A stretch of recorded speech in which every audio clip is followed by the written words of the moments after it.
तीर्थों का राजा कौन है? अब जो नहीं जानते, अभी से मेरा चैनल है, उसके ऊपर ओके करो, सब्सक्राइब करो और मेरे से जुड़े रहो। जय श्री राम। कैसे हो? सब ठीक हो? नहीं भाई, अब तो बात सही है। आप ठीक हो जने तो अट्टे आया, अगर ठीक नहीं होता तो ए बेटा ओए मदन गोपाल भाई, ओरिजिनल जिंदगी तो यही जीवे। आप तो हतरे जगह पशियोड़ा पड़िया हूं, इनको कोई परवाह नहीं है। खाना कहाँ से आएगा, ड्रेस कहाँ से आएगी, पानी कहाँ से आएगा, इनको कोई लेन देना नहीं है। बस ओरिजिनल जिंदगी। देखिए भगवान आनंद ले रहे हैं, तो ब्रह्मा जी को थोड़ा अटपटा लगा कि चलो परीक्षा तो लेनी पड़ेगी। तो बछड़े थोड़े से दूर चले गए चरने के लिए, तो ब्रह्मा जी ने आपकी योग माया के माध्यम से सारे बछड़े ब्रह्मलोक पहुंचा दिए। भी छोटा सा कृष्णा इधर देख रहा है, इधर देख रहा है, नहीं मिले बछड़े। थोड़ा दुख भी हुआ, बछड़े गए कहां। थोड़ी देर हुई, जब ग्वाल बाल के पास में आए तो ग्वाल बाल भी नहीं है। उनको भी ब्रह्मा जी ने अपने लोक में ले जाके गुफा में बंद कर दिया। अब कृष्ण अकेले। थोड़ा दुख तो होता ही है, पर वो तो भगवान थे महाराज। उन्होंने अंतर ध्यान लगा के देखा तो ये सब सारी ब्रह्मा जी की चाल है। उन्होंने अपना काम किया, करने दो, कोई बात, तुम भी खुश रहो। भगवान ने अपने अंश में सेम के सेम इतने कितने बच्चे प्रकट कर लिए और इतने कितने ग्वाल बाल प्रकट कर लिए, कोई चेंजिंग नहीं। बस ब्रह्मा जी के ठिकाने और ये इनके ठिकाने। शाम को घर पे आ रहे हैं, फिर आप रहे जंगल में आ रहे, ऐसे करते करते 12 महीने बीत गए। तब जाके ब्रह्मा जी ने सोचा कि बात क्या है। वापस आके देखे तो सेम की सेम दुनिया, कोई फर्क नहीं है। इधर भगवान ने सोचा कि अब ब्रह्मा जी को कुछ बताना चाहिए। ब्रह्मा जी इधर आ रहे हैं देखने के लिए, और भगवान सेम ब्रह्मा जी का रूप बना के जाके विराजमान हो गए अपने तख्त पे, और बोल दिया कि आजकल बेरूपिया घना घूमे बारे गेट माते बोल दियो कि मारा जेड़ो ही रूप कोई बनाए ना आई सके, ध्यान राखजो थोड़ो। पहरेदार के कोई चिंता मत करो, मोह घना ही मजबूत होटे। अब आगे ब्रह्मा जी तो अंदर बैठे। ब्रह्मा जी घूम फिर के जैसे ही गेट पे गए तो महाराज सारे पहरेदार बोले खबरदार, जो अंदर गया तो बोले किसको बोल रहे हो? अरे बोले किसको, तुमको बोल रहे हो। धारा जाड़ा बैरूपिया घना देखिया, ध्यान रखजे। और मोने ऑलरेडी संकेत मिल चुको है कि कोई बैरूपिया आवण वालो, वो आई ज गयो। मोरे ब्रह्मा जी कभी झूठ नहीं बोले। वे बोले अरे ब्रह्मा जी मैं हूं, नहीं, हमारे अंदर बैठे। आखिर में उन्होंने ध्यान लगाया तो वो तो मोर मुकुट बंसी वाले मेरे नारायण बैठे तख्त पे। उन्होंने स्वीकार कर ली भूल के मैंने बहुत बड़ी भूल कर दी है। कहते हैं ऐसा भागवत जी में बताया गया कि वहां पे तो 12 महीने बीत गए, परंतु ब्रह्मा जी के यहां पे सिर्फ 2 ही घंटे बीते थे, क्योंकि इनका दिन बहुत लंबा होता है। तो महाराज जाके जैसे ब्रह्मा जी अंदर, उनको बोला भाई थोड़ा मुझे अंदर जाने दो। भगवान को बोला कि वो अंदर आने के लिए जिद कर रहे हैं तो आ जाओ। और जैसे ब्रह्मा जी वहां पहुंचते भगवान अपने गोलोक धाम वापस आ जाते हैं। भगवान की कृपा होती है, सारे बछड़ों को मुक्त कर दिया जाता है। बछड़ों को चेतना क्या थी कि हम सुबह गए थे और अभी शाम हुई है। ग्वाल बाल को भी वही दिमाग में, ये पता नहीं कि 12 महीने हो चुके इस बात को। अब जाके मैया को बोल रहे अरे मैया आज तो तेरे कृष्णा ने, आज तेरे लाला ने इतना कमाल कर दिया। एक बहुत बड़ा अजगर था, इतना बड़ा अजगर था, उसके अंदर हम सारे लोग चले गए थे। उसने तो पूरे अजगर को मारा कब था? 12 महीने पहले। परंतु बात बता रहे आज, क्योंकि उनके लिए तो आज ही हुआ ना, अभी हुआ। उनको तो पता ही नहीं कि हम ब्रह्मलोक जाके वापस आए, वो तो योग माया लेके गई थी। तो थोड़ा सा नंद बाबा को थोड़ा अटपटा लगा कि नहीं, अब ये जगह छोड़ने में ही फायदा है। जब उन्होंने सारे लोगों को इकट्ठा किया और बोला कि भाई अब मैं जाता हूं, मैं चाहता हूं मैं ये जगह छोड़ दूं, मुझे एक बात बताओ, ऐसी कौन सी जगह बढ़िया है, कहां पे ऐसी जगह है जहां पे हम रह सके, हमारी गाय माता सुखी हो सके और हमारे को अच्छा हो सके। तो बहुत सारे लोगों ने बोला कि आपका राजमहल यहाँ पे, सब कुछ यहाँ पे पले बड़े यहीं पे हो, आप ये क्यों छोड़ रहे हो? कि मैं मेरे बच्चे के लिए कुछ भी कर सकता हूँ, मेरे बच्चा यहाँ सेफ नहीं है, बार बार लाला पे कोई कष्ट आ रहा है, क्योंकि मैं नहीं चाहता कि मेरे बच्चे पे कोई कष्ट आए, मेरे बच्चे के आगे ये गांव ये महल कुछ भी नहीं है। देखो एक बात बोलूं आपको, देखो माता पिता कैसे दयालु होते हैं, अपनी सारी जिंदगी की प्रॉपर्टी 1 मिनट में बच्चों को दे के चले जाते, 1 मिनट में। और बनाते हुए भी पहले उनके दिमाग में ये चीज होती है कि ये मेरे छोटे वाला का, ये मेरे बड़े वाले का। परंतु एक बात ध्यान रखना, राधे राधे, एक बात आप नोट कर लेना, कहीं पे भी कोई बड़ा बंगला हो ना, कोई आदमी था, गुरुजी के पास में गया और गुरुजी को बोला कि गुरुजी मैंने सुना है कि आप स्वर्ग और नरक का दर्शन करवाते हो। तो गुरुजी ने बोला हाँ मैं तो करवाता हूं। तो गुरुदेव मारी तमन्ना है मनी स्वर्ग और नरक का दर्शन कराए लो, पछ में मनी शांति हो जावे। ठीक है बेटा 2-4 दिन रुक। एक दिन बोले चले चल मेरे साथ में, और जैसे ही लेके गए, एक बहुत बड़ी बिल्डिंग बनी हुई थी, करोड़ों रुपए की कारें खड़ी हैं, नीचे कार पार्किंग बनाया हुआ। जैसे ऊपर के माले में गया, बहुत सारा सुविधाएं वाला फ्लैट था, उससे बड़ा सुविधाएं वाला फ्लैट था, उससे ऊपर गए और सुविधाएं वाला, और ऊपर गए और सुविधा वाला फ्लैट। परंतु जैसे ही ऊपर गए लास्ट के छत पे, तो एक पत्रे डाला हुआ एक रूम बना हुआ, और ऐसा रूम कि आप देख नहीं पाते हो, कहां से टूटा हुआ, कहां से पंखा भी वो टेढ़ा, हवा भी नहीं दे रहा है, पानी की मटकी शुद्ध नहीं है। और वहां पे वो उनके माता पिता वहां ऊपर जाके महाराज जी ने प्रणाम किया, कैसे हो दादा दादी? कि बस महाराज जी एक ही प्रार्थना करते हमेशा कि हम दोनों को सिर्फ मौत आ जाए, बस कुछ नहीं चाहिए हमको, कुछ नहीं चाहिए, सिर्फ मृत्यु आ जाए बस। और जब मृत्यु आ जाएगी तो हम सोचेंगे कि हमारा जीवन का पीछा छूटा। महाराज जी 4 बेटे हमारे, 4 बहू है, सब करोड़पति अरबोंपति है, पर हमारे को सजा ऐसी दे के रखी है कि किसी से मिलने नहीं दिया जाता, कोई हमारे को टाइम पे पानी नहीं देता, 5-5 8-8 दिन बाद में एक बार पानी ला के देते हैं, कभी 4-4 दिन बाद में एक बार खाना मिल जाता है तो खा लेते, नहीं तो राम राम है ये। इतनी वरदान सुन के महाराज जी की आंखों में आंसू आ गए। ये सारा दृश्य वो भाई देख रहा था। अब नीचे उतर रहे, सारी बहुएं तैयार खड़ी गेट पे, महाराज जी मेरे घर पे आओ, महाराज जी मेरे घर पे आओ, महाराज जी मेरे घर पे आओ। महाराज जी ने देखा तक नहीं, और महाराज जी नीचे उतरते उतरते उतरते चले गए। और जैसे ही थोड़ा 2-4 गली छोड़ी आगे और एक बिल्डिंग बनी हुई थी, वो भी 4 माले की थी, पर नीचे ग्राउंड फ्लोर में बहुत बड़ा बढ़िया व्यवस्थाओं का आशियाना बना हुआ था। वहां पे बुजुर्ग दंपति, और जैसे ही महाराज जी वहां पे जाते हैं, वो बुजुर्ग दंपति हाथ जोड़ के खड़े होते, आइए गुरुदेव आइए, आसन पे विराजमान होइए। और माता ने एक आवाज लगाई कि बेटा, 4 बहुएं दौड़ के आई, 4 बेटे दौड़ के आए, और सारे पोता पोती सब दौड़ के आए। हाँ दादाजी दादी जी बोलिए क्या आदेश है आपका? कि बेटा कुछ नहीं, गुरुदेव आए, सब चरण छुओ। सब ने चरण छुए, प्रणाम किया, और सारे लोग बैठ के पालथी मार के, एकदम ऐसा लग रहा है पहले बैठे ही थे।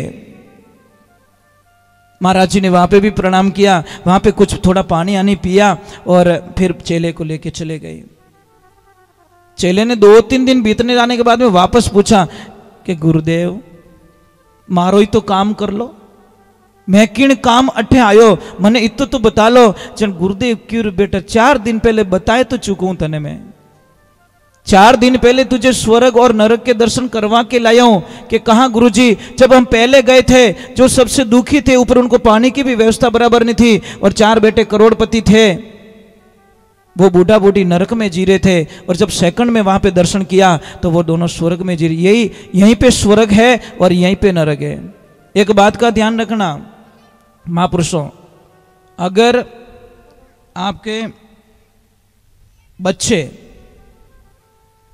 सिर्फ एक आवाज में एक आवाज में आपके पास पहुंच जाए, उस दिन सोच लेना कि मैंने मेरी जिंदगी की सबसे अमूल्य चीज पा ली है, अमूल्य चीज जिसकी कोई मोल नहीं चुका सकता। कोई बेटी थी, आदत इतनी गंदी पड़ चुकी उसकी, एनी टाइम मोबाइल या टीवी, मोबाइल या टीवी। मम्मी काम का बोलती थी, कोई परवाह नहीं, मम्मी चिल्लाओ, पर उसने एक चीज जरूर कर ली कि मम्मी 10 बार चिल्लाएगी तब मैं एक बार हां बोलूंगी।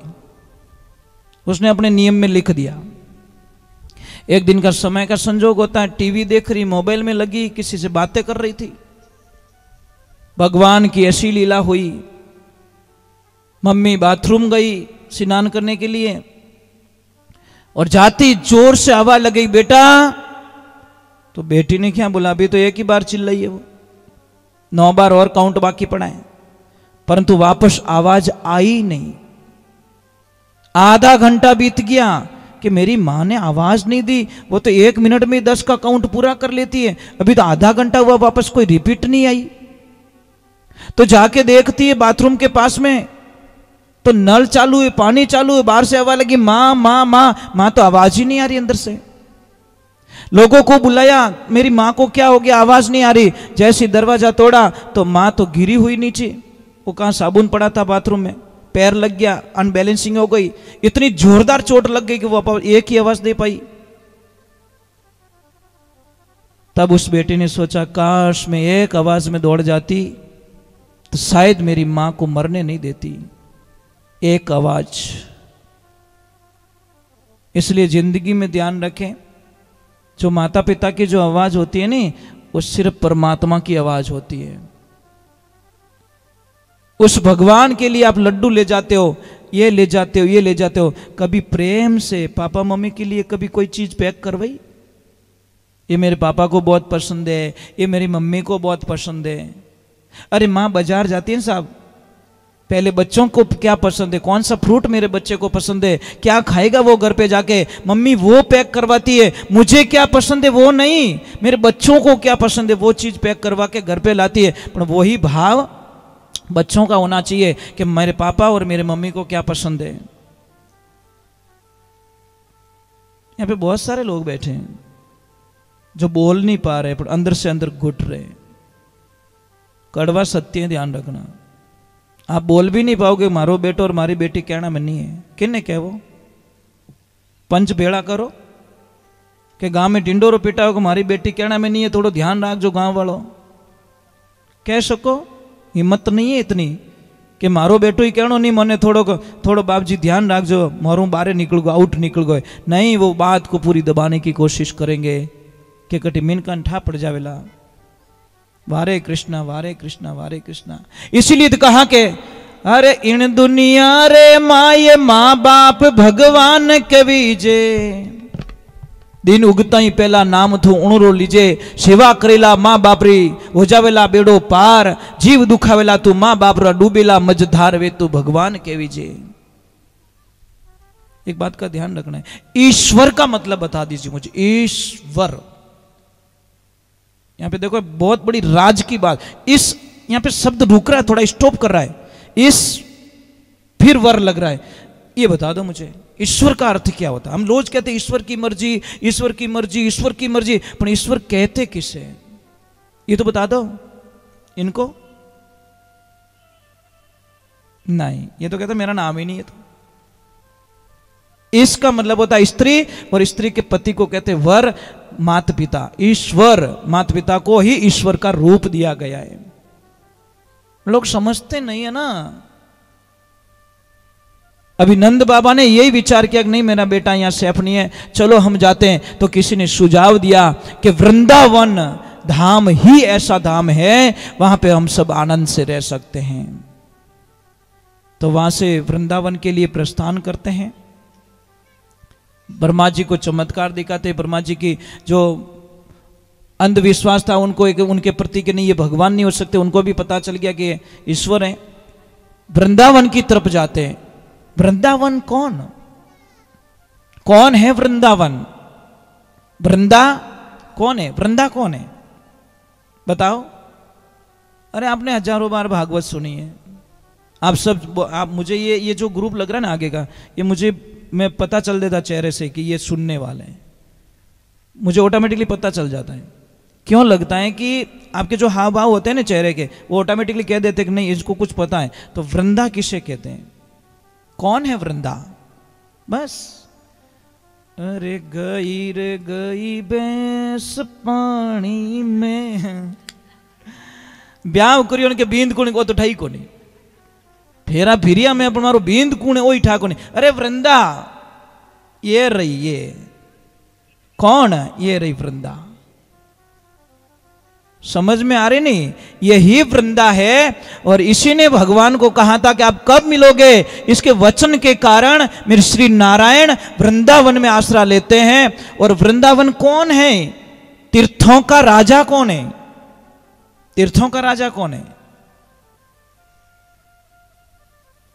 तीर्थों का राजा प्रयागराज। तीर्थों का गुरु कौन है? पुष्कर राज। अब थाने एड्रेस था नहीं पड़े तो मैं बता दूं, पुष्कर से हम एकदम नजदीक में रहते हैं कुल मिला के। पुष्कर नाम सुनिए उड़ा, सुने हुए हो?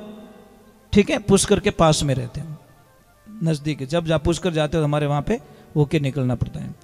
तो पुष्कर राज हैं तीर्थों के गुरु, और सबसे बड़ा राजा है तीर्थों का प्रयागराज। तो प्रयागराज को गुरु बनाया गया, अब राजा बनाया गया। राजा को मतलब होता है सारे छोटे छोटे जितने भी तीर्थ हैं वो माघ महीने के अंदर प्रयागराज को टैक्स चुकाए। नियम है टैक्स चुकाने के लिए, माघ महीने में सब आओ और अपना अपना टैक्स दे के जाओ। तो इधर थोड़ी प्रॉब्लम खड़ी हो गई, वृंदावन जा ही नहीं रहा है। भगवान गए, प्रयागराज गए भगवान के पास में, बोले प्रभु या तो मैंने राजपद में तू नीचे उतार दो या फिर वृंदावन को समझा दो, वो टाइम पे टैक्स दे दे। वो देता ही नहीं है। तो भगवान ने एक जवाब दिया कि मैंने तेरे को तीर्थों का राजा बनाया है, मेरे घर का राज्य नहीं बनाया तुझे। वृंदावन कौन है? वो मेरा घर है, मेरा धाम है, वहां पे तेरा कोई अधिकार नहीं है। तो वृंदावन जाते हैं, सब आनंद मंगल से रहते हैं एकदम बढ़िया। कोई क्या करे, अपने वहां पे भी कहां पीछा छोड़ रहे हैं, वहां पे भी कई राक्षसों को भेज देता है, वहां पे भी समस्याएं खड़ी कर देते हैं। हाँ देखा होगा ना? हाँ देखिए, ये देखिए एक ध्यान रखना, एक तो है सब जगह का फर्क तो पड़ता है। आप वहां पे जाओगे तो लगभग आपकी थोड़ी भाषा भी बदल जाएगी ऑटोमेटिकली। थोड़ा बोलने का तरीका होता है ना, टोन होता है ना, वो चेंज हो जाता है। जय श्री कृष्णा बोलते हैं, कोई राधे राधे बोल रहा है, कोई क्या बोल रहा है। आप यहां से आगे जाके क्या बोलोगे ये तो पता नहीं है, पर यहां अंदर घुसती ऑटोमेटिक चेंज हो जाओ। कितनी री उड़ी हुई तो अट शांति राख तू, मन तू बाहर आउण देता हूं। बाहर तो कहीं मारे बीच में भगवान रे वार्तालाप हाले रही है, पर मैं बाहर आते ही पूरा काम कर लूंगा। परंतु यहां पे ये कारण होता है, सामने देखो बैठे नटखट, उनकी अर्धांगिनी भी बैठी है। शादी इनके साथ में तो कराते सालग्राम सिंह के साथ, है ना। तो देखिए भगवान की कृपा होती, वृंदावन जाते हैं तो थोड़ा एक भजन और गा लेते, गाए क्या? मैया प्रणाम। एक बात अच्छी लगी कि माता जी आप अभी कुछ पढ़ रहे थे, थोड़ी देर पहले आप कुछ पढ़ रहे थे ना? हाँ, मुझे बहुत अच्छा लगा कि शायद यहाँ पे आके भी इनको मतलब इस चीज़ से इतना प्रेम है कि मतलब एक कुछ न कुछ तो ढूंढ रहे हैं उसमें। भाई आपकी कोई छोटी सी बात, ये झूमर घूम जाए नहीं यहाँ पे तो मन नहीं लागोगे छोड़ न जाए सको। ऐसे ढूंढोगे पहले, ऐसे नहीं ढूंढोगे पहले चायनी मंगाओ गाँव घरों के, नहीं चायनी लातो कुछ भी लेके मेरी झूमर यहाँ घूम गई है। बस वो ही ठिकाना रखो, मेरा कृष्ण कहीं ओझल हो गया है। तो भगवान को मिलने का क्या बहाना है? बहाना क्या है? हाँ चलो फिर क्यों छोड़े उसको? इसने तो किसको का सत्संग ने कितनों को कहां कहां पहुंचा दिया। इसीलिए सत्संग को अमर जड़ी कहा गया है। सत्संग कभी मरती नहीं। सत्संग में जो कोई आए बैठता है उसका बेड़ा पार हो जाए। राधे, थोड़ा जोर से, कंजूसी मत करो, दिन 2 ही बाकी रहे। पच में किने कहूं, बस खुद ने या मेरी गायों को या मेरा एक छोटा है डैड फुटिया उसको, वही मेरा सहारा है बस। हाँ वही है सहारा बस, क्योंकि उसके बिना रह भी नहीं सकता। अभी मैं आया हूँ, हमारा जीव बहुत मतलब वो इतनी बातें करता है, इतनी प्रश्न करता है, मेरे को ऑटोमेटिकली नींद आ जाती है। बस अभी मुझे कथा करके अभी देख रहा है वो, हाँ वो फोन लेके जो जो चीज बोली मुझे वापस बोलेगा वो, ऐसे किया, ऐसे बोले आप, ऐसे बोले। है तो क्या 2-2.25 साल का होगा, परंतु इतना ध्यान रखता है वो जिसकी हम कल्पना भी नहीं कर सकते, और इतने प्रश्न करता है। मुझे बहुत अच्छा लगा, जिज्ञासा है ना, मैं उनको टोकता नहीं, कभी नहीं टोकता। ये महाराज जी ये कैसा क्यों है, वो गुरुजी कहता गुरुजी ये ऐसा क्यों है, ये ऐसा क्यों, मैं उसको कभी नहीं टोकता, तू चुप रह जा यार, दिमाग खराब मत कर। नहीं, मुझे पता है कि पता नहीं इसके मुंह से कब कौन सा शब्द निकल जाए और उस पर मैं मंथन करूं और मेरे जीवन का कल्याण हो जाए। कौन जाने कब ये प्रश्न कर ले और मेरे जीवन में कुछ नई रोशनी आ जाए। भगवान कहलवा दे भाई उससे, कौन जाने। हम बच्चे मान के सबसे बड़ी भूल कर देते हैं। बच्चे में इतनी जिज्ञासाएं होती नहीं, वो कुछ कुछ पूछता रहता है। बच्चे को मैं सब बताओ, आंसर दो, गलत बोले तो वहां पे समझाओ बेटा ये गलत है, वहां पे टोक लो आप, ये चीज है। पर बच्चों को कभी मारपीट मत करना। आप भगवान से सच में प्रेम करते हो देवियों? अटी तो ठीक है, कोई बात नहीं। आप सच में प्रेम करते हो भगवान से? लड्डू गोपाल से प्रेम करते हो? अब यहाँ को टाबर और झपीड़ कुण कुण उड़ावे, मारते हो आप टाबर को? बच्चे को कभी मत मारो, ये ऐसा नहीं। बच्चे के मन में पहले बात तो पता ही नहीं रहता। आप क्या सोचते हो मैं उसको मारपीट करके सुधार दूंगी? नहीं। एक बच्चा आता मेरे पास में, कोई फैमिली आई थी, तो बच्चा बोला कि गुरुजी देखना, उस बच्चे की बात मुझे मैं कभी नहीं भूल सकता। बोला गुरुजी इनकी बाद में सुनना, पहले मेरी सुन लो। मैं कि बोल बेटा, कि मेरे पापा है ना, मेरे पापा है ना, मेरे पापा है। मैं कि आगे तो बोल जा, क्या रिपीट कर रहा वापस तो? बोला मेरे पापा है, मेरे पापा इतने गंदे हैं गुरुजी, इतने गंदे। मैं कैसे बेटा? कि मेरी मम्मी को बहुत मारते हैं, मेरी मम्मी को गाली गलौज बहुत देते हैं, कई बार दुकान से बाहर निकाल देते, घर से बाहर निकाल देते। गुरुजी जब मैं 20 साल का हो जाऊंगा ना, तो मैं मेरे बाप को इतना मारूंगा ना, तब उसको पता चलेगा मारपीट क्या होती है। अब मैंने बोला क्या एफडी करके रखी इसने, 20 साल बाद में बीमो पाकण आलो इनो, ब्याज रे हमें मिली इन्हें। मैं इसीलिए बार बार प्रार्थना करता हूं कि तुम पति और पत्नी बच्चों के सामने बिल्कुल क्लेश मत करो, मत झगड़ा करो बच्चों के सामने। बच्चे के सामने पता नहीं कौन सी एनर्जी आपके प्रति नेगेटिविटी पैदा हो रही है। बच्चों के सामने मत झगड़ो। कुछ बोलना है, बच्चा नहीं है वहां पे, कुछ गलतियां हो गई हैं, तो आप वहां पे, कई लोग तो गाली गलौज कर देते बच्चों के सामने। पत्नी पति का अपमान कर रही है और पति पत्नी का अपमान कर रहा है, मतलब बच्चों के सामने ही। और एक बात और राज की बता दूं आपको, आपकी बहू है ना, उसके सामने आपके बेटे को कभी मत डांटना। थार बेटा कोई गलती हो जावे, बीदनी सा नहीं है, उन टीम कहनो बेटा थारू आ भूल दियोड़ी है, पर बीदनी रहामी बोल जो मती, नहीं तो वो सूतली बम बन जावेला, ध्यान रखजो। क्योंकि बहू की सबसे बड़ी कमजोरी बता रहा हूं मैं। भाई बोलना, बेटे से गलती हो तो बोलो ना, कौन मना कर रहा है, पर बीदनी रहामी कदी हाका नहीं करना।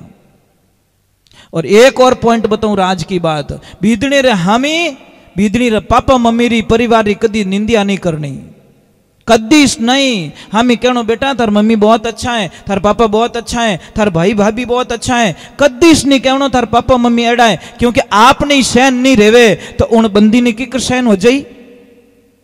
आप रे मुंडा आगे कोई आप रे माँ बाप री निंदिया करे, चाहे वो कैसे भी है, गरीब है चाहे अमीर है, खाने को मिले या ना मिले, कुछ भी नहीं है, पर आप सहन कर सकते हो क्या?